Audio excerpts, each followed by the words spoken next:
This is 5 on your side at 6. Focused on you. Fireworks and gunfire, a deadly combination. 2 people killed, 12 others hurt during 4th of July celebrations in St. Louis City and County, and a 13-year-old is one of the victims. Thank you for joining us. I'm Ann Allred. And I'm Brent Solomon. Kelly Jackson has the night off. We have team coverage for you tonight, and we begin with Megan Kernan. She spent the day in North St. Louis County, where shootings in Spanish Lake and Glasgow Village left 2 people dead and 5 others hurt. Megan, what are you learning?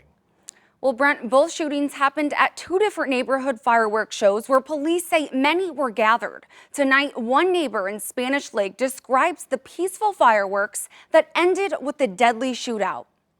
This neighborhood has been very peaceful until last night. Fireworks still littering the streets a day after a mass shooting in Spanish Lake. Cordia Carver says a couple hundred people showed up to watch fireworks on Lakeview Avenue like they do every year. Except this 4th of July ended with gunfire. I was trying to run for cover by that time. I couldn't look out the window or anything because they were shooting this way and they shot up my house. 6 people were shot. 1 man was killed. 2 are in critical condition, while 3 others have minor injuries. Sergeant Tracy Panis says there was more than one shooter. I would imagine it was very scary last night with a lot of rounds being fired off. Again, at that second party, a lot of individuals firing weapons. We don't know how many at this point. There were a lot of children there, a lot of people there. It's a blessing that more people were not struck by any of the bullets that were flying. Carver says a bullet came into her house, through her bedroom curtain, and shattered her TV inches from where she was laying. And I was like, uh-oh. So I jumped up out the bed and just started running toward the back of the house. Less than an hour before, there was another shooting on Valley Drive about 3 miles from Lakeview Avenue. Sergeant Panis says a man was gunned down as he attended a fireworks gathering in Glasgow Village. He later died at the hospital. Several individuals had left the scene before we got there. We just encourage everyone to come forward with any information that they have. I'm just disgusted with all this, and I'm tired of it. We just wish these young people would just stop with the killing. Now, right now, nobody is in custody. Police are asking for people to come forward. This is the second shooting this week in Spanish Lake. A teen girl was shot Tuesday morning, and last week, another teen was shot and killed in Glasgow Village. 7 people wounded in St. Louis overnight. Workers spent the morning cleaning up shattered glass downtown, and we found damaged windows of businesses and office buildings in the area of 7th and Market Streets.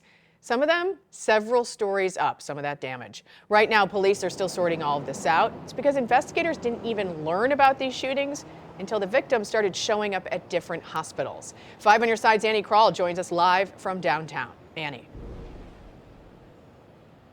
And within the past hour, a police source tells 5 on your side there were more than 300 teens in downtown St. Louis in the hours following that fireworks show. The shooting happened just before midnight right here on 8th Street between Market and Chestnut. Police telling us there were 7 people hit by that gunfire. The victims included a 13-year-old and 3 18-year-olds. Right now, we have no information on possible suspects. We also found damage to other properties, including the soon-to-be-open Burger 809 and the Peabody Coal Building. Gun Sense for the Common Good is a group aimed at reducing gun violence in St. Louis by using faith-based programming to help with some of these constant violent incidents. But Michael Sontag with the organization says it's frustrating to have downtown festivities overshadowed by this kind of violence. You know, it's hard to be shocked any longer, but it was shocking. I mean, to hear that many people shot after a 4th of July event when all they're really doing is coming together to enjoy the fireworks and hopefully celebrate the holiday, and it ends in that kind of violence, which is just a sad statement.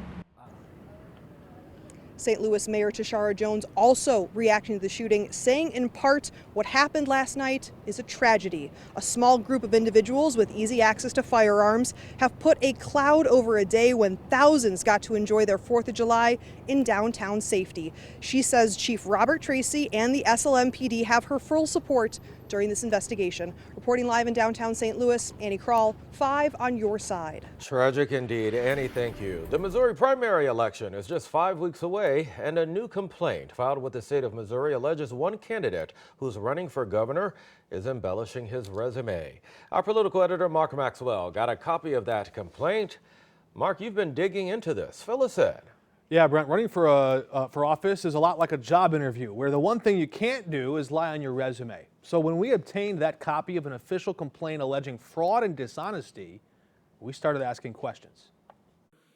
It takes courage to put one's name on the ballot. Republican Jay Ashcroft is running for governor on the claim he's no ordinary politician. I'm an engineer, and engineers fix problems. But that ad didn't sit well with one professional engineer. This complaint, obtained by 5 on Your Side, alleges Ashcroft's campaign ad deals in fraud and dishonesty because he is not licensed as an engineer. We take it very seriously. We took the complaint to Marcy Geldert Murphy, the president of the National Society of Civil Engineers, for her independent review.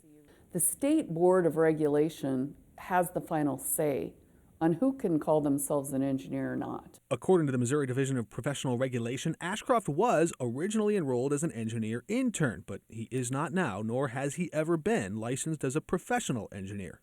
And the complaint says there's a big difference between the two. We hold everybody to a pretty high standard, and once again it goes back to it's the code of ethics. We reached Ashcroft by phone. Did you embellish your resume?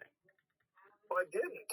I have 2 degrees, ABET accredited engineering degrees from the University of Missouri Raw. One a BS in engineering management and an MS in engineering management.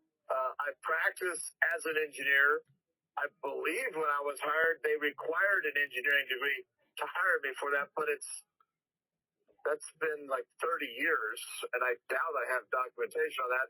I know that my business cards were like lead engineer. I don't know exactly. The company has since changed its name. Ashcroft did agree to sign a release of his employment records, but the new owners told us they purged those. We reached another manager who worked there in the 1990s with Ashcroft, who confirmed he did work in an engineering role even if he didn't have a license. And that is what doesn't sit well with professional engineers who may build bridges, skyscrapers, or highways. My dad was a garbage man. He didn't call himself a sanitation engineer. He called himself a garbage man. And so we feel that when people use the engineer title sort of for many different things, it does have an effect on how the public views that title. Ashcroft suspects the complaint was planted as a political attack to damage his primary bid in the race for governor. We were unable to independently confirm any link to a political rival. His resume does include job experience with roles that use the term engineering, but it's unclear when the state board might take up or finish any investigation into this complaint. It is Friday, and that means 5 on Your Side is hitting the road. Chief Meteorologist Scott Connell is at the Warren County Fair, and Summer Fridays at the fair. Always a fun segment. Scott. Oh yeah, absolutely. Warren County Fair underway. It's been going on this week. You have tonight and tomorrow night, and of course, what would Friday at the fair be without a funnel cake? I mean, you know, it's the first of the season. Look at that baby. Fresh powdered sugar. Don't you know that's 100% natural? I'm sure it was fried in like completely natural oil. All right, let's get into some weather for you, and we'll sample this right after we do that. We're talking about a mainly clear to partly cloudy sky across the St. Louis area. Super nice right now. The lower humidity has pushed into St. Louis. You're looking at St. Charles. Basically, at this point, everything is looking good for the weekend ahead. However, because we have so much water this week, and the wet ground, that mosquito forecast is going to be staying up there. Right now, though, because of the breeze, it's kind of keeping things stirred up, so the bugs aren't a problem right now. We hit 87 for the high today, 84 degrees in St. Louis right now. We have good news for you. It is the weekend, and with this weekend, we have a quiet weather pattern through Sunday. Plenty of sunshine, not only this evening, but tomorrow, even into Sunday. Just a few clouds starting to roll in. Our next rain chance is going to hold off until after Monday. So, you know, Ann and Brent, you know, we like funnel cake. It's so good when it's fresh. We are good. I'll see you in a little bit. Oh, so jealous. My favorite fair food of all, and nothing but powdered sugar. No fruit, nothing. Just like that. Coming up, staying ahead of the river in St. Charles, the concerns that canceled the final day of Riverfest. And I tell you what, the 4th of July was no holiday for St. Louis firefighters. The staggering number of calls in just 24 hours.